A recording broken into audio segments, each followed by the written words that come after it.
Magandang umaga! For today's video mga ka-idol, nag-aasintada ako dito sa dulag. Landscape raw ang ilalagay dito. Landscape ba? Hala, maganda ito. Landscape ang ilalagay dito mga ka-idol. 2 days lang ang ibinigay sa akin.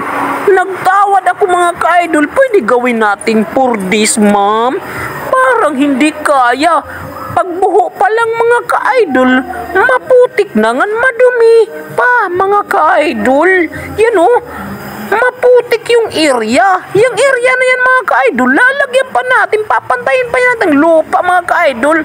Si Boss Toy naghahalo na ng simento kasi may nagpapail. Yung pile natin, muntik nang matabunan ng lupa mga ka-idol.